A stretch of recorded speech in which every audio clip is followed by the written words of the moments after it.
एक पेड़ पर एक तोता रीना अपने बच्चे विक्की के साथ रहती थी। रीना बहुत ही दयालु, परोपकारी और सेवा भावी पक्षी थी। उसके आधे चेहरे पर जख्म के दाग हो गए थे। उसके चेहरे को देखकर कुछ पक्षी उससे दूर रहते थे। कुछ तो उस बेचारी को मनहूस समझते थे। यहाँ तक कि कौवे भी उसे देखकर मुंह चढ़ाते थे। अरे रे रे रे रे रे रे, सवेरे सवेरे किसका मुंह देख लिया। आज का दिन तो बेकार हो गया। इस रीना को तो सवेरे घोंसले के अंदर बैठना चाहिए। अपना बदसूरत चेहरा लेकर सामने आ जाती है और हमारा दिमाग खराब हो जाता है। रीना तोता ने कालू और भूरा की बातें सुन ली। उसे बड़ा कष्ट हुआ और वह अपने घोंसले में चली गई। घोंसले के अंदर उसका बच्चा विक्की चौंक गया। माँ, यह क्या? तुम दाना खाना ढूंढने के लिए बाहर निकली थी, फिर अंदर क्यों आ गई? मुझे बहुत भूख लगी है, जल्दी जाओ ना, मेरे लिए कुछ खाने की चीज लाओ ना। हाँ बच्चे, मैं जा रही हूँ, तुम्हारे लिए खाना लेकर आऊंगी। रीना उड़ कर गई और एक अमरूद लेकर आ गई। बेटा, यह खा लो, मैं दूसरा अमरूद लेकर आती हूँ। रीना अमरूद के पेड़ के पास पहुँची तो वहाँ पर कालो कौवा बैठा हुआ था। अरे, ये मनहूस यहाँ भी आ गई। एक दूसरे तोते ने कालू कौवा की बात सुनी तो उसे बहुत बुरा लगा।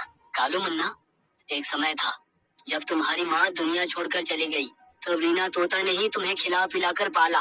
रोज सवेरे उनका ही चेहरा देखकर उठते थे। अब वही तुम्हारे लिए मनहूस हो गई। नहीं, बाकी पक्षी भी इन्हें मनहूस समझते हैं। मुझे याद नहीं कि उन्होंने मुझे कैसे पाला। फिर मैंने तो इन्हें नहीं कहा था कि मुझे पालो। पाल भी लिया तो कौन सा बड़ा तीर मार दिया। मैं खाना अपने चोंच से खाता था और अभी भी खाता हूँ। अपने ही पंखों के बल पर उड़ता हूँ। जिसने माँ की तरह पाला, आज उसके लिए इस तरह की बातें सोचते हो। सच कहूँ तो तुम सबसे बड़े एहसान फरामोश हो। जो ममता का एहसान भुला सकता है, वो भगवान को भी दगा दे सकता है। तुम्हारे साथ बात करके मैं पछता रहा हूँ। तुम मुझे ज्ञान मत सिखाओ, मुझ पर किसी का एहसान नहीं है। उधर रीना तोता ने एक अच्छा सा अमरूद तोड़ा और लेकर अपने बच्चे विक्की के पास पहुंच गई। मेरे प्यारे बच्चे, ये लो खाओ। मैं अब नहीं खाऊंगा, वहाँ पर रख दो। रीना माँ बड़े प्यार से विक्की को निहार रही थी। माँ, इस तरह मुझे क्यों देख रही हो? जाओ ना, घूमकर टहल कर आओ। माँ, तुम्हारा दूसरी तरफ का चेहरा बड़ा भद्दा लगता है। पता नहीं तुम्हारे चेहरे को क्या हो गया है। कुछ बोल नहीं रही हो। जाओ ना अब यहाँ से, मुझे आराम करना है। रीना ने अपना मुंह दूसरी तरफ फेर लिया और वहाँ से चली गई। उसे दुख हुआ कि उसका अपना बच्चा भी उससे नफरत करता है। कुछ दिन बीत गए। विक्की अब कुछ बड़ा हो गया था। अरे हाँ, आज तो मीका तोता के यहाँ उनके बच्चे के जन्मदिन की पार्टी है, वहाँ जाना है। ठीक है बेटा, हम दोनों जन चलेंगे। तुम वहाँ जाकर क्या करोगी? हम बच्चों की पार्टी है, हम लोग नाचेंगे गाएंगे, तुम यहीं घर पर रुकना। तोता रीना माँ को दुख हुआ, लेकिन वह समझ गई कि उसका विक्की उसे अपने साथ क्यों नहीं ले जाना चाहता। उसे अपने बदसूरत चेहरे का ख्याल आ गया।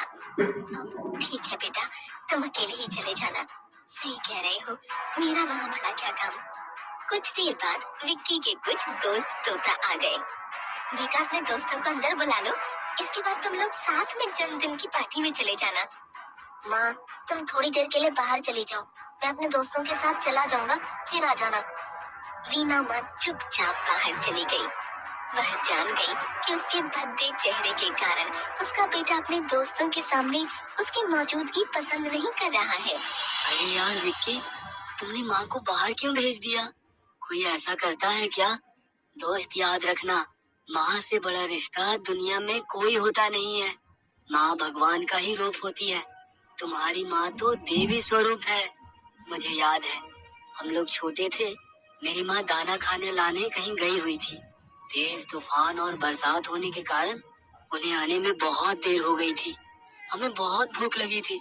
रीना माँ ने ही हमें अपने बच्चे की तरह खिलाया पिलाया और संभाला।